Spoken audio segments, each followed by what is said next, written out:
Good evening, Grinders. Welcome to the NFL Pre-Lock Show for Thursday Night Football. It's the Buccaneers versus the Eagles. I'm Jordan Cooper, aka BlenderEd, Blender HD, if you want to follow me there on Twitter. Joined by STL Cards, Justin Van Zuden. I feel we're getting spoiled on these Thursday games. It's a 52.5 total. Bucs are favored by 7, and like this seems like a showdown slate where I'm not looking to play like crap in most of my life, right? Yeah, it's should be another fun game. So we've had some really good primetime games here, even the Monday night game that nobody expected to be worth much. The Colts and the Ravens was one of the more entertaining games of the year so far, and it's been really interesting, some of these primetime games. We've had some good ones, so we'll take the spoiled nature while we can get it, because there's surely some ugly Thursday night games to come. Feel free to give that thumbs up button a little clicky click. I'll wave my thumb at you. Subscribe to the channel if you're new. Hit the notification bell to know when we go live. And if you're going to bet on the game, go to BetMGM. Right, go there, deposit, use the promo code GRINDERSBET, all one word, GRINDERSBET. Place a $10 bet and you win $200 free. If your team scores a touchdown, there should be touchdowns in this game. We got inactives in. Is there anything to be concerned about as far as surprise inactives? No, I don't think so. Dion Yelder is active. That's the if you want to play the third tight end for the Buccaneers, he is active. Is there anyone else? I'm looking through here. Bernard will be active. Everyone as usual. Goddard is out. He's on the COVID-19 list. I normally don't start with like the single digit crappy people, but do you think that the Eagles will play more single tight end formations, or will they still add? Because we have Jack Stoll here, $200. If they do play, they like to use a lot of 2 tight end sets. I don't think you go away from that just because Goddard is inactive. So. I think Stoll will get some snaps. He'll probably be used as a blocker primarily, but you never know. But if they do go with 3 wide receiver sets, that just means more snaps for what? Quez Watkins? Or are you going to see more like Greg Ward in the slot? Like, I'm just trying to prepare, because I think the cheaper options on this slate, like if we're going to play some cheap options, I think they're more so on the Eagles than on the Buccaneers. Yeah, just by nature. We know where Tampa is going to go with the ball. Their options are, pretty well cemented, and you're not going to get a whole lot of those guys at, under $1,000 on DK as a punt. So, I think Ward is interesting in that, kind of in that notion. Watkins projects better, but he's also significantly more expensive. So, Ward, Arcega-Whiteside, and Stoll, guys you got to keep an eye on, maybe get a little bit of a bump in snaps tonight. And I just updated our projections, and the ownership has been fixed. I know some people may be looking at the screen going, I don't think Mike Evans is going to be 0.6%. Yep, we got that fixed here right now as we went live. And if you refresh, if you're on the page, If you refresh the page, you should get the updated figures now. Okay, so let's go to the top level players on the slate. We got the Buccaneers passing attack. I mean, that's got to be the forefront of your mind. Brady, Evans, Godwin, Brown. Based on lineup construction, I actually think that Brady's going to go over-owned. I think the quarterbacks will go over-owned in the captain slot. I've been playing 50 lineups tonight, and I was building lineups, and even spending even leaving a 1K on the table, like you weren't really getting much. Like the Brady and Hurts onslaughts, like they don't price out that well. You'll need, if you're going to do a Brady stack, like you need someone like Tyler Johnson to get double-digit points. With the Hurts, you need like Ward or J. Arcega-Whiteside. I just think if you jam quarterback captains and you play kind of like anyone that's like double-digit owned, I think you're going to be duplicated too much. And in fact, based on our projections, those lineups actually project lower than using a running back or a wide receiver. We have tons of wide receiver options to use in the captain. So what are your thoughts, Justin, on if we're going to play the Buccaneers passing game? I mean, you have to choose between Evans, Godwin, and Brown if you're going to put them in the captain spot. Do you think Evans, being the most expensive, do you think he's going to go under or over owned because recency bias? I mean, he had a great game last game. Do you think more people are going to go with Antonio Brown as the cheapest and build captains around with him?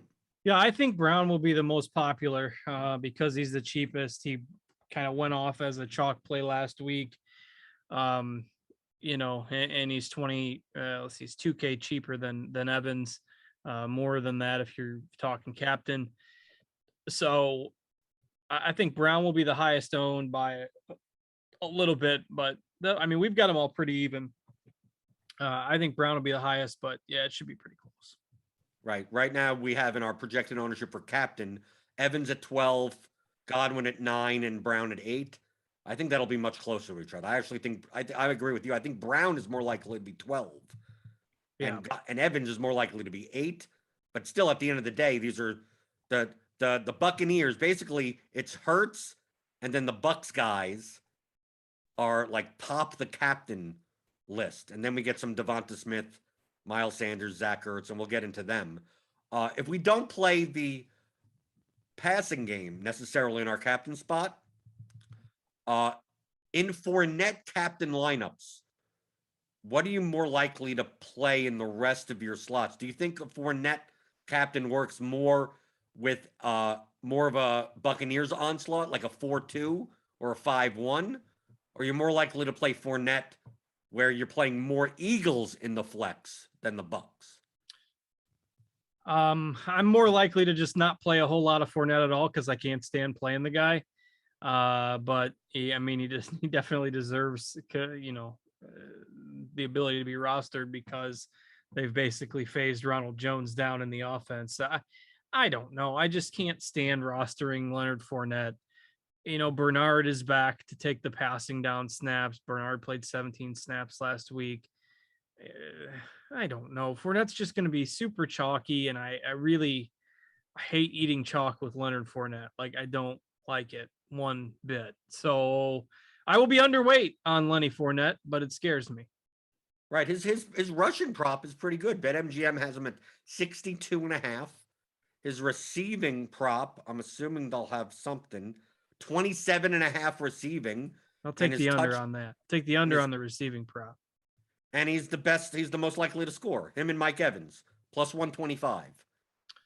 Well, so maybe he's 7,800. I mean, he's 7,800. I know you don't like Fournette. Is it more of the fact that it's going to be chalky, or just yes, it's chalky and he's Leonard Fournette? He's just not very good.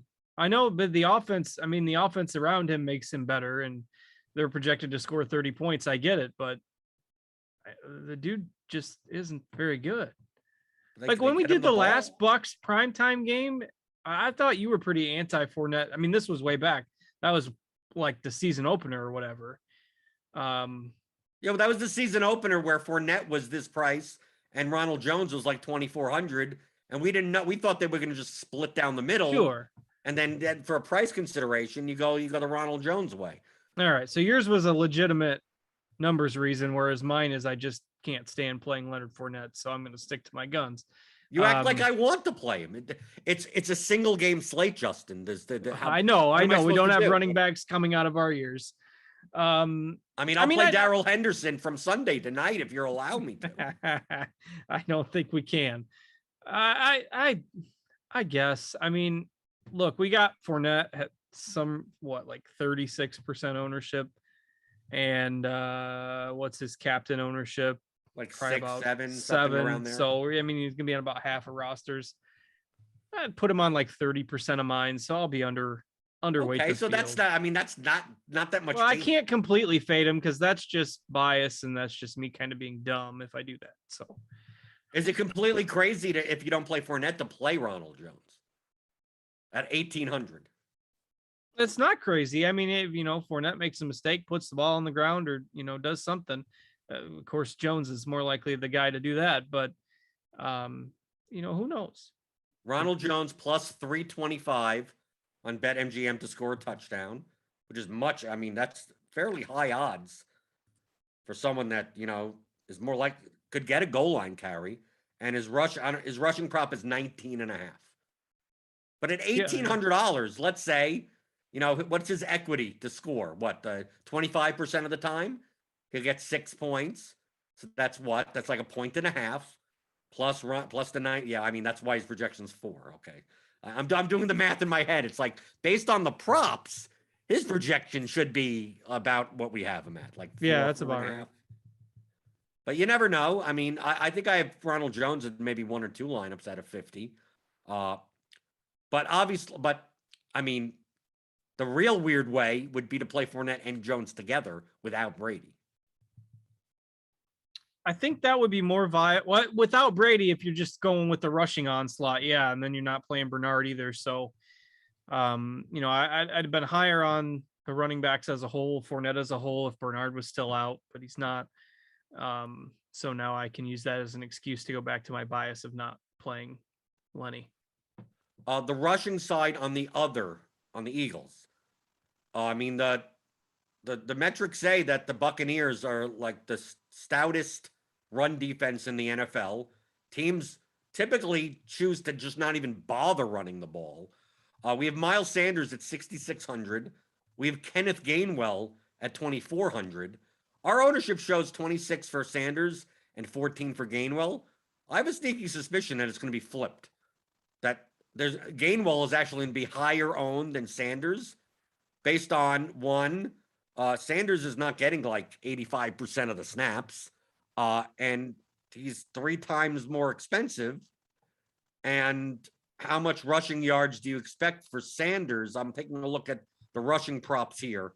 Sanders 34.5 on BetMGM. Gainwell 13.5 on BetMGM. And on a receiving basis, let's take a look at see if that. Okay, Sanders had at 24.5 receiving. Gainwell 24.5 receiving, and their touchdown equity we have on BetMGM plus 170 for Sanders and plus 250 for Gainwell. I mean, yes, if they were both priced the same, I'd say take Sanders, but with the price difference being nearly 3x, you'd have to think that Gainwell is probably the best underneath the defenses and the kickers. Like, he's going to be the chalky value play, right? I think so, and I think it kind of goes in his favor if the Eagles fall behind. I mean, Gainwell's a pretty good receiving back, and I think in those builds where you assume Tampa Bay plays with a lead, I think Gainwell's a really strong play, and I don't know if the ownership will be flipped. Maybe more so them kind of being even. Both in the 20s, maybe around 20% mark. So yeah, I like Gainwell at that salary. I think, he could get 4 or 5 catches in, no huddle, hurry up type offense sets tonight. But I'm still going to be over on Sanders. I have some Sanders captain lineups only because just the ownership versus the projection at 6,600. Like I need to have some of them. Sure. I mean, if he's going to be significantly lower owned, especially the receivers, right? With the Philadelphia receivers, we have Devonta Smith at 8,800. We got Jalen Reagor at 5,000, Quez Watkins at 4,600. Then Zach Ertz at 3,200. With Goddard out and the Eagles, I mean, the Eagles, if we watched this past game, they barely ever ran the ball. Like they're in the past like 3 weeks, they have the highest pass rate over expectation, which is higher than the Bills. And the Bills pass all the time. Do you think at 3,200, I know, a lot of people will say that Zach Ertz is dust, but a guy that's going to probably be playing nearly all the snaps, 3,200, I mean, what could go wrong with Chalk Ertz? Yeah, I mean, I think he's largely a free square at that salary. But you wouldn't jam him into all your lineups. No, but I think at that salary, 3,200, good history as a receiving tight end. They don't have a whole lot of other options. I mean, he's got 21 targets the last 3 games. So, and with Goddard out, I know that the stats are kind of ugly. Like last week, 6 targets, he only caught 1 ball, but I mean, he's 3,400. The other guys that are that are like less than that salary, you have concerns about how much they're going to be on the field. So, like, I think you can easily put Ertz into half your lineups. I would agree with that, but I mean, it's not a free. I don't consider anyone a free square. All right. Like on anything. Use the term a little bit more loosely than I should have. He's a Right. very good value. But from an upside perspective, you have to think that if you like, especially if you're leaving money on the table, like Watkins and Reagor, I mean, they could score 15 points on one play. Like Ertz is someone that's more likely to go 6 for 50 with a touchdown, and Reagor and Watkins are more likely to go 3 for 120 and 2 touchdowns. So I'm more likely. I do have some Ertz captain lineups, but I have more Reagor and Watkins captain lineups than I have Ertz, because I think in the captain spot, if we go here to our projected ownership, like we have Ertz 4.7% owned in the captain, Reagor 3%, Watkins 1.3%. Obviously, Devonta Smith higher up there, 6.27.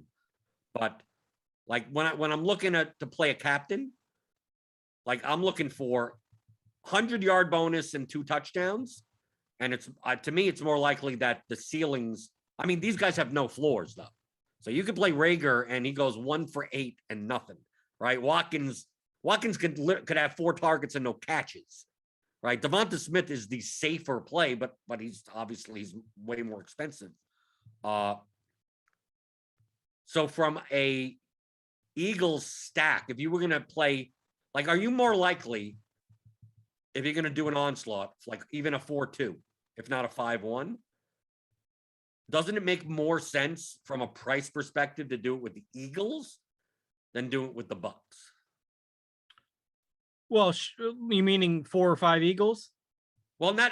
I know the 5 Eagles one is going to be contrary. I can certainly, because most people Right. don't expect them to win, obviously. Right, but even in a Bucs loss, like let's say Godwin is the one that gets most. Like Godwin goes 12 for 120 and 2 touchdowns. Brown and Evans both have a decent game, but 12 points, like something that you don't need. Don't you think at the pricing for the Eagles that it's easier for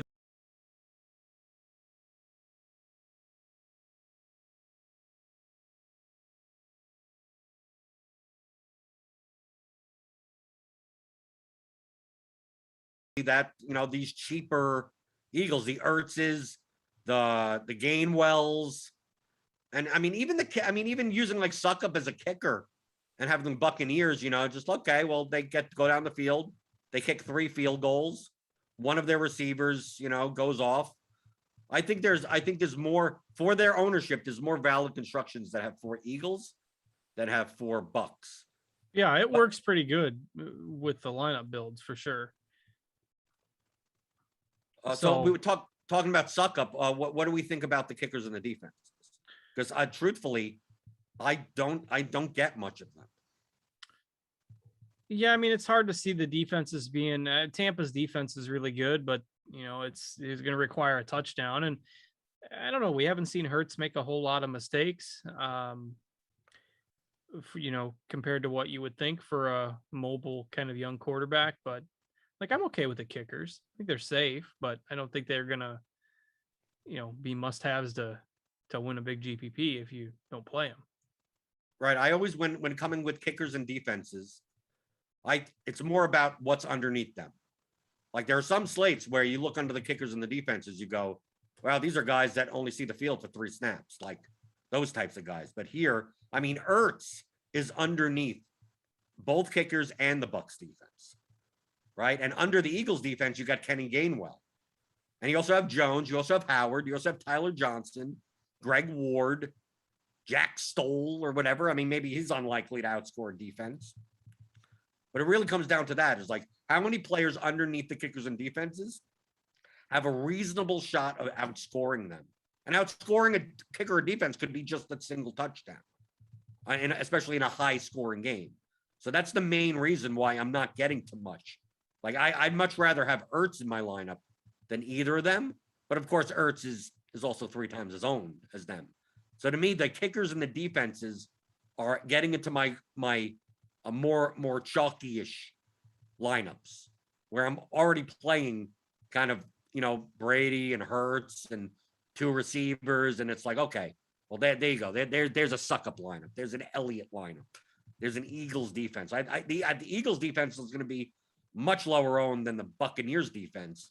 But if no one underneath them scores anything, and the Eagles, I don't know how they get there. I mean, it could be one of those slates where the Eagles defense with 5 points as a punt is in the optimal lineup. Yeah. I mean, depends if all the chalk plays get there, then yeah, that could be the one. Okay, looking through the YouTube chat. Feel free to, I'll wave my thumbs at you. Thummy thumbs, thummy thumbs, thummy thumbs. Feel free to post your questions in the YouTube chat. We got 28 minutes.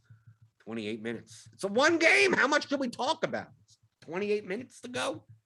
Is there anything that we missed? Like any big picture, people, construction, strategy that we've missed?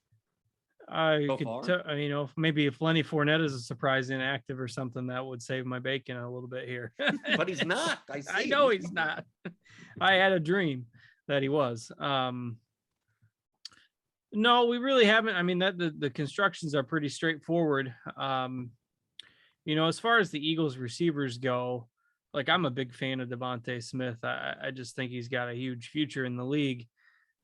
His production will be a little bit hit or miss just because they've got a mobile quarterback. But you look at his targets, he's had at least 6 in every game, 8, 10, 6, 7, 8, and at least 7 catches the last 2. So, I mean, he's definitely my favorite Eagles receiver. I know I'm not really going out on a limb there.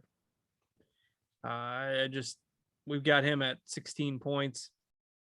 We got Evans at 17. We got Godwin at 17. So basically he's right there with the other guys. So don't sleep on Devontae Smith. James Corvino says thoughts on Jack Stoll or Noah Togiai. I don't even know who that is. I don't either. He's not even in the player. Is that a third tight end that it could be? We don't have him projected, whoever it is. Right. If we don't have it, I mean, I even looked in the unprojected, like he's not even listed. Is he in the player pool? I don't even know who this guy is. Names. This guy, the person in the YouTube chat could be making up these names. Yeah, just to see if we pick that player. Well, he doesn't even exist. Who is this person? I don't know. Noah Togiai? I see no Noah. Is American football tight end for Philadelphia Eagles. Maybe he's on FanDuel. Maybe. Is he on FanDuel? No, well, he's on the Eagles. I guess he is active. No, I'm just saying maybe he's on the FanDuel slate and not the DraftKings slate. But I'll take that. How much thoughts can we have on him? We just found out who he is right now. I still don't know who he is. He plays for the Eagles. That's all I know. Like obviously we cover DraftKings primarily. FanDuel with the 5 roster slots and the MVP with no multiplier and the kind of softish pricing. I think there's a lot of options for the MVP slot as opposed to a lot of other slates. But Yeah, I mean, where I mean, I'm not most playing times you OJ just Howard in the people MVP. I mean, I'm not doing any of that most of nonsense. the time you people just jam quarterbacks in there, but But I'm somebody saying like you have three receivers. I mean, you yeah, could legitimately in the MVP slot play Evans, Godwin, Brown, Fournette, Smith, Sanders, even Rieger or Watkins. I mean, like, I think there's a lot more options for the MVP slot on this slate. But I mean, I'm never playing Ronald Jones in the MVP slot on fans. Like, they just don't score. They're not going to score enough for that. And it's the same reason also on DraftKings. Like those cheapy guys. Like I've some Ertz captain lineups, but in those Ertz captain lineups, I'm leaving money on the table. Because if you plug in, like if we do this right now, I'll show you right on the screen. I say this every week. People try to play these cheap captains and then they don't realize how duplicated they are. Okay, so if we go to the captain slot, Zach Ertz is 4.7% owned. We have him projected. Okay, so this large GPP is like 200,000 entries. So I'm going to do the math. 200,000 entries times 0.047. We're still talking about 9,400 lineups. Now, if I run Zach Ertz and just, press optimize to see what it looks like you're using 49.6 in salary. You're getting Brady, Hurts, Godwin, Devonta Smith, and Kenny Gainwell, right? And using most of your dude, you have two quarterbacks in there. One's 12-4 and one's 11-8. So let's say you don't play Hurts. Like you could, if you're going to use all of your salary, and there's going to be around 9,000 Ertz captain lineups, dude, you're going to be way more duplicated than you think you're going to be with that many. It's I get to jam in everyone that I want. Like let's say you don't even play Kenny Gainwell here. I'm going to move over to the flex. You go, okay, I don't have to play anyone that's cheap, right? So I take out Kenny Gainwell. And now I can play the Bucs defense and Fournette. Brady, Hurts, Godwin, Fournette, Bucs defense. And Ertz at captain. And that's 50K. Like this lineup right here that you're looking at on the screen could legitimately be duped 200 times. And you go, but Ertz is a good. No. Understand how the combinations work. It's more likely that a Brady captain is unique than an Ertz captain. Unless you're going to leave 5,000. If you play an Ertz captain and leave 4,000 on the table, now you're more likely to be unique. But with Brady or Hurts at the captain, you could rotate through some of these $200 guys. Deion Yelder, Jack Stoll, Greg Ward. And if they get, 7 points, like that could be the winner. Greg Ward's 1.8% owned. Like, there you go. That's more likely to be unique than, playing OJ Howard in the captain. So I know, Justin, I go over this like seemingly every slate, but we do get the questions in the chat about the cheap captains. And if you play a cheap captain, I'm leaving money on the table. Yeah, somebody said, MD in the chat said, wait, hold up. I just turned on the show and Blunder is putting Ertz in the captain, giving very little lineup versatility. Am I on acid? I think, I don't know, maybe turned in the middle of your discussion there because you obviously weren't advocating putting Ertz right, in I'm the showing you the captain. lineup that you wouldn't play. Right. Yeah, so you might have just kind of tuned in right in the middle of that. So anyway, that's not no conclusion as to whether or not you're on acid, but that's kind of what Blunder was getting at there.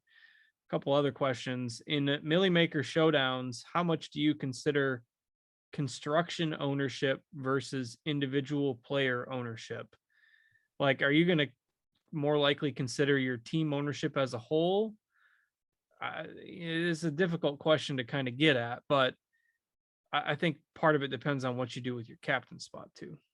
Right, but I always consider in any form of DFS the overall lineup ownership. I don't care about the individual players. You can play anyone you want. It just depends on what contest you're playing and what the total ownership, either ownership sum, ownership product. So like Sean George makes a good point. I think more likely to be unique with Captain Miles Sanders than Captain Gainwell. That's correct. Because Captain Gainwell, if you use most of your salary, 49K plus, you're going to run into a lot of dupes because you obviously could pay up for a lot of people that you'd want.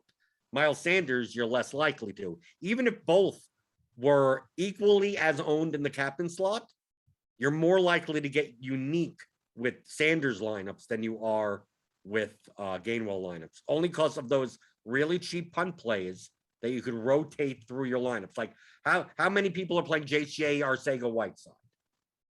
You know, he catches one touchdown and maybe he's optimal in a build, right? So you leave 2,000 on the table and you're playing him over Gainwell, right? Gainwell has Whiteside has 8 points. Gainwell has 5.5.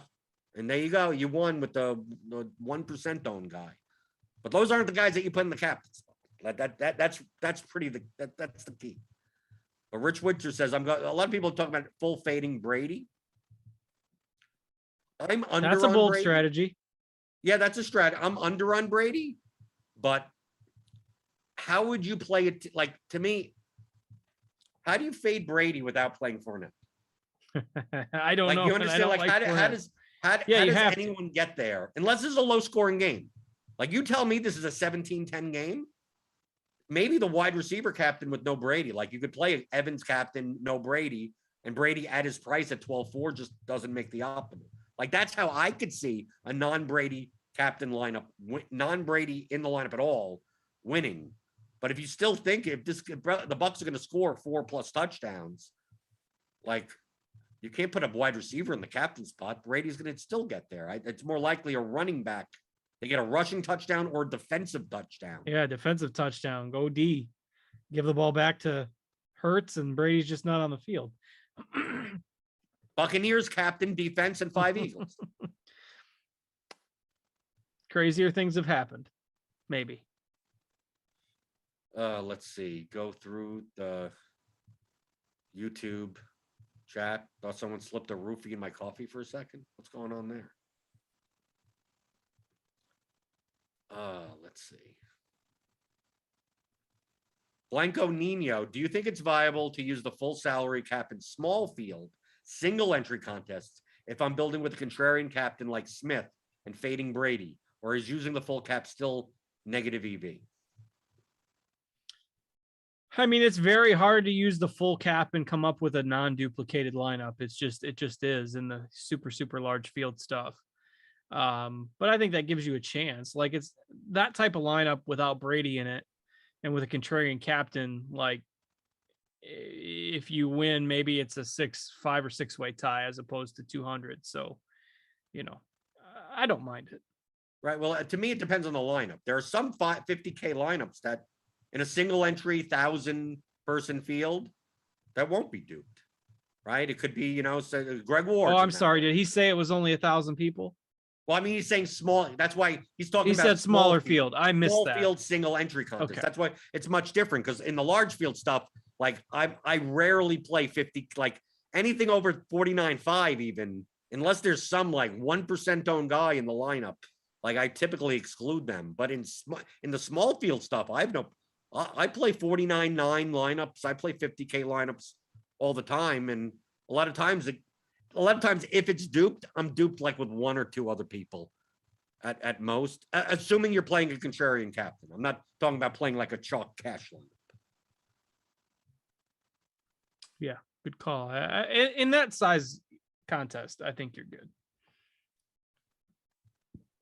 Rich Winter says, I'm telling you, man, I agree. I'm playing 4-2 Eagles and a full fade on Tom Brady. I got some of those types of lineups. Double defense, double kicker optimal. 10-6, baby. By the way, I would never play that type of lineup. Let's see. Going through the YouTube chat, we got 16 minutes left. Get your questions in. You know who's going to end up killing me today? Giovanni Bernard. He's like the worst projected player on the slate for his price. And I always run into the slates where that's the guy that has 2 touchdowns. I don't have that much Bernard. I don't have that much Brait. I think I have more Ronald Jones than I have Giovanni Bernard.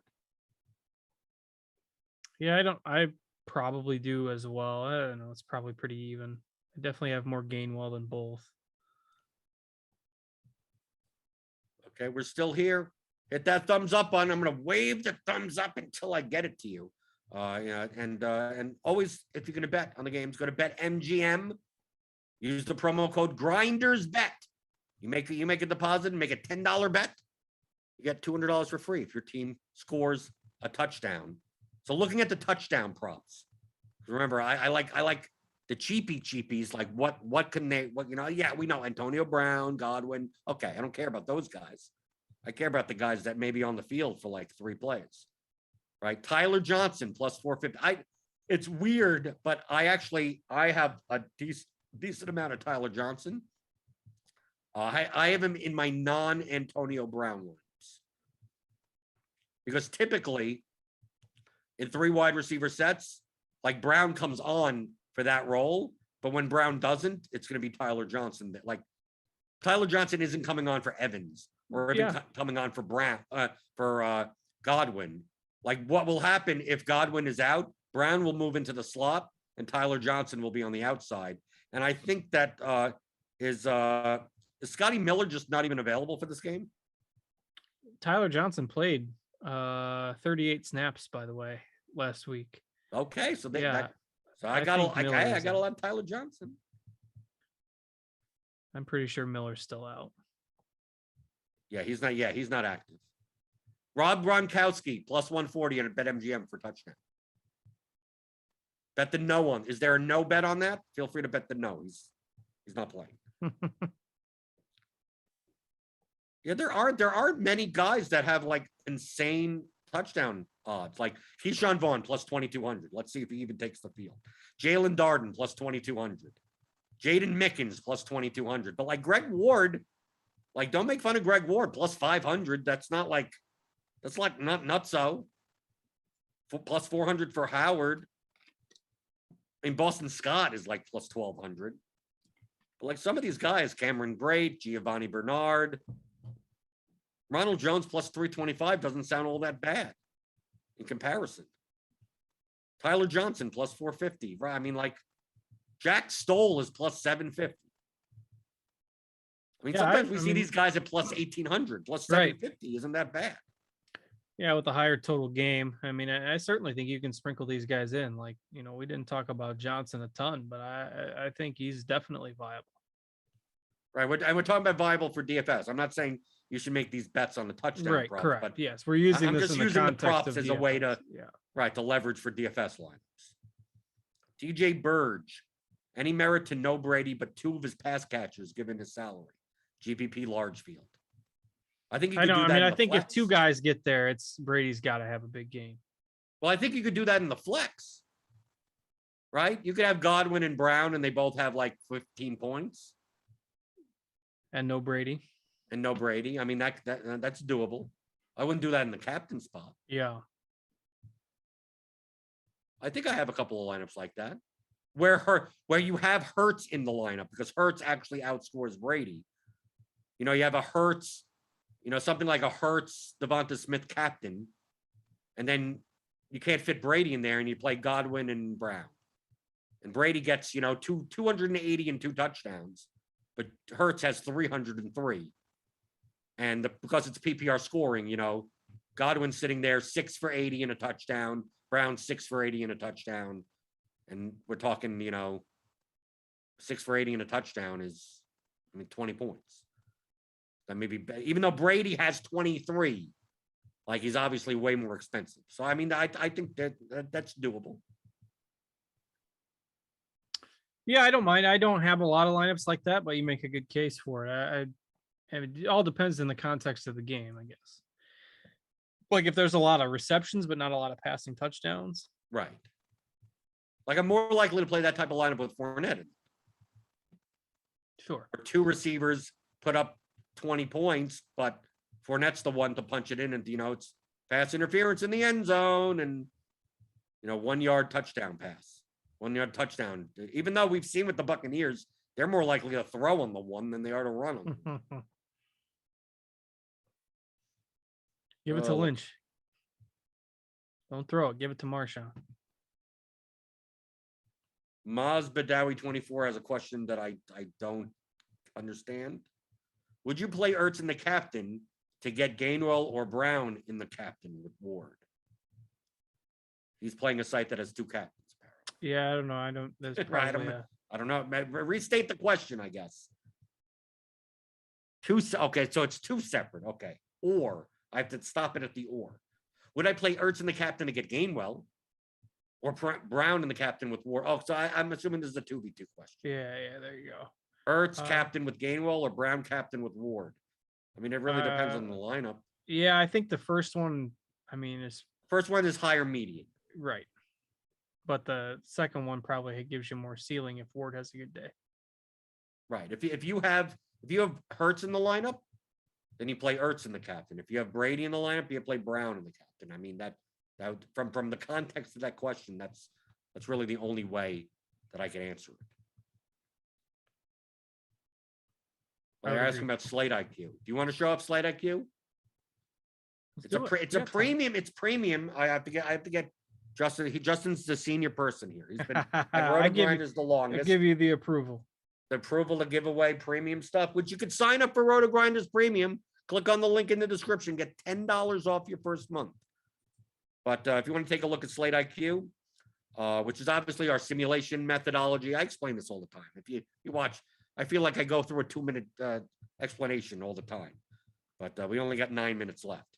So the roster construction that are simulations in the top 0.1% of lineups, the top leverage constructions are 5-1 and 4-2 with the winning team 5, losing team 1. So like it looks like in the top 0.1% of lineups, 82% end up in one of those constructions, and it's only going to be played at 41% of the time, only because a lot of people play these 33, the 3-3 constructions more than typically 3-3 is the one that has the least amount of leverage. Then if we look at the captain usage, Justin, you're not going to like it. Uh-oh. RB1. RB1. Uncle Lenny. Better start jamming in some Uncle Lenny captain lineups. Just no. The biggest negative leverage would be quarterback on this slate as of right now, right? We're looking here. A kicker. Yeah, kicker. Technically, but I mean, I don't think I've ever played it. No, there was one slate. I think just a couple of weeks ago, I played a kicker. I played 1 or 2 kicker captain lineups. This ain't the slate for it, I think. But there you go. Here's some slate IQ. You could get this every, if you don't want to wait until 8 minutes before lock, and just in case we show it off or something. So Eric Beinpour runs this for every island game. So that's Monday, Thursday, Sunday.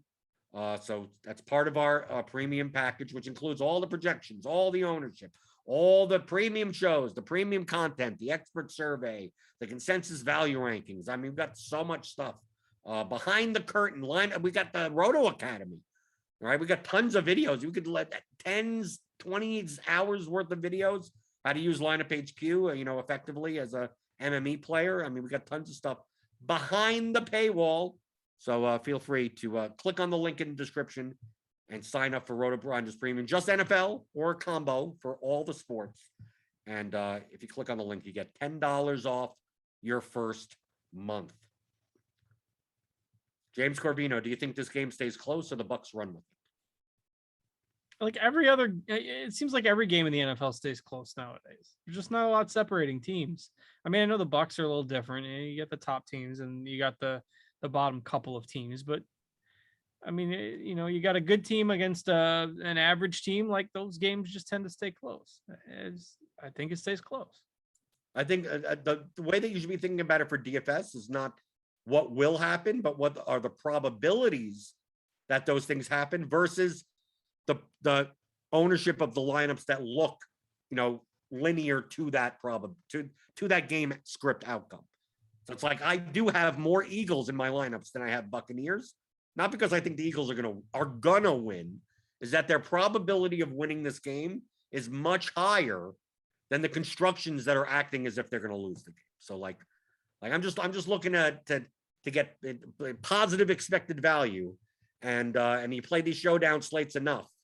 Like I'm just looking to win one a season, right? And it's like part of the reason why games stay close, like every It seems like every time a team needs to go the length of the field. Why does this? This is a little bit of a rant, but that's fine. We got time. Go for it. Every time a team needs to go the length of the field in like 40 seconds, it seems like they get in field goal range. Like every time. Why? Like teams don't. You play your regular defense, and teams will move the ball down the field, every third drive or something like that. But anytime you go in the prevent defense, or you're just guarding against the sidelines, and you leave the middle of the field open, it's like, okay, boom, 30-yard pass. Oh, boom, 20-yard pass. Boom, we're in field goal range. Like every time. The Ravens were down 3 scores in the fourth quarter against the Colts, so they just waltzed their way down the field. Teams need to kick a game-winning field goal, or the Vikings. That's another one. The Lions take the lead. They go for 2. They take the lead. Oh, the Vikings waltz down the field. Like, I don't understand the concept that teams play to just take the sidelines away. Like, quarterbacks and receivers and offense in this league now is too good to play this silly old prevent, cover the sidelines defense. It just does not work in the NFL anymore. And anytime, it drives me crazy. Anytime a team goes in the 2-minute drill, they're just going to go down the field and score every time. It has nothing. Man yells at cloud. I mean, it's. I know. Sign me up for be a coach somewhere. I just don't get it. I don't understand why it's so easy for teams to go down the field and score. And if it's just because it's good offense, then the offenses should play that way all the time. Or if it's bad defense, then why are you playing that prevent defense? I don't know. Prevent defense drives me nuts. That's the sum. Well, I what drives me nuts is the same version of that offense when the team is winning, because we see it all the time with, we're up by 2 scores, so we're gonna play for a field goal. Because that's what the Colts did. Right, exactly. Like oh, we got to the 45-yard line. It's second. It's 2nd and 8. Let's short pass. We're on the 34. It's like once we're on the third, like that's not an easy field goal. Like a nice 48-yard field goal. Or something. The Packers tried that 4 times. Right. Instead of just trying to get the first down, just constantly try to get first downs, and the clock will just keep on going. And it's like, especially if you're up by 2 scores, it's like what does the 3 or the 7 matter? The time matters more than anything else. And what's the worst case that happens? Oh, you miss on 4th and 2, and the opponent gets the ball at the 32-yard line. Your 32-yard line. Like what? I mean, dude, we've seen some teams, they're taking delay of game penalties on the 38 just to get a more narrow kick, an angled kick. It's like, dude, go for it.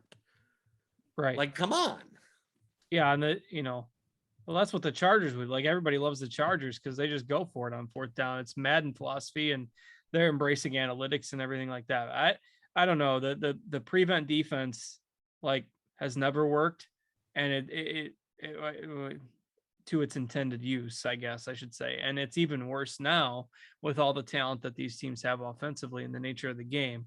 And you can just book it. Teams are just going to waltz right down the field when they need to in the 2-minute drill and score. Like it's what the Chargers did. It's what the Ravens did. Is you can find 5 or 6 games a week where, team needs to score late and they just do it. Like, in the 80s and 90s, it was like, oh, Joe Montana and all these quarterbacks leading all these game-winning drives. Well, heck, now it happens every other game because the defenses just don't stop teams late in games. It's very strange.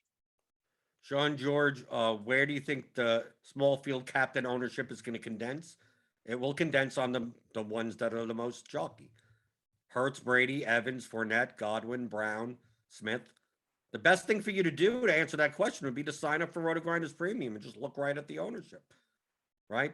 The ownership condenses, which means are we going to see that much Buccaneers captain in a small field single entry? Probably not. You're going to see whoever's the highest owned is going to be even more owned. So if you sign up for Rotogrinders Premium, click on that link in the description, get $10 off your first month. And you could just look at the ownership. You can look at the projections, right? This guy or this guy? Well, I mean, I'd be looking at the number. Dean says the prevent defense prevents you from winning. Prevents you from winning. I was going to say that, he but just thought that's his patented. Yeah, he's the first one that's ever said that. No, nobody else has ever thought of it. On base, a 3 tight end build. The tight ends have been going off. I love it. The tight ends have been going off on Showdown, right? It seems the Showdown slates is tight end, tight end, tight end. Oh, Geno Smith lineup won on FanDuel last Thursday. It wasn't even the optimal. You could have played Michelle in that lineup and actually had a higher line. Really? Let's see. Daniel Hutchins says it prevents you from losing on one play, but it's probably not Right. what Yeah. you'd be 3 optimizing. plays and you're going to lose. Oh, great. We lost on 3 plays instead of 1. Fantastic. Well, coaches are trying to get their job. I mean, it's one of those middle management type of things. It's like no one's going to blame them if the other team goes down in 7 plays and then kicks a game-winning field goal or whatever. But if they give up a 60-yard bomb, it's like, sure, like what? Like that. Truthfully, I think they should be blitzing more, right? They should be pressuring the quarterback. You let them make a sideline throw, which is a longer throw than the middle of the field. Leave the sidelines more open, and then blitz. It's like, good luck getting the ball out in time. And if they get it, they're going to probably go out of bounds as it is. So it's unlikely that they're going to brack up a 50-yard play anyway. Right. This is obviously coming from someone that the only football I know is from playing Madden. That's okay. That means we're sharper than every coach. Merle Smithson, Blender, favorite steak. We got to end on a food question, I guess. What's your favorite steak? Do you have one? I like a good ribeye. I'm not much of a steak person. To me, I don't like the fat. So like filet, just like the nice, all the steak people that I know. Like I was friends with a steakhouse chef back in New York City, and basically says that like the best steaks are typically like porterhouse, ribeye. Like they actually have a flavor, and like if you order a filet, it's like dude, any chef can make dude, you can make a good filet at home. Like there's no reason to go to a restaurant for a filet, but it's like, well, it's soft and has no fat or whatever. It's all that's what you like. That's what you like. But typically steak people don't find like it's supposed to be grizzly or something. I don't know. Is that true? I don't eat. Yeah, I mean it has more flavor. I don't like steaks with a ton of fat either, but right. Derek Gregory says need a sauce with a filet. That's right. So what's wrong with that? I'm blue collar when it comes to steak. Just give me A1, right?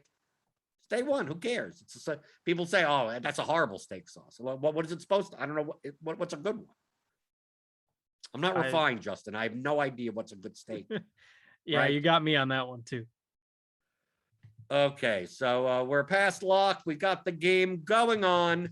So we're gonna get out of here. Thanks for showing up for another show. Hit that thumbs up button on your way out the door. I'll be back on tomorrow morning for the DFS pregame show.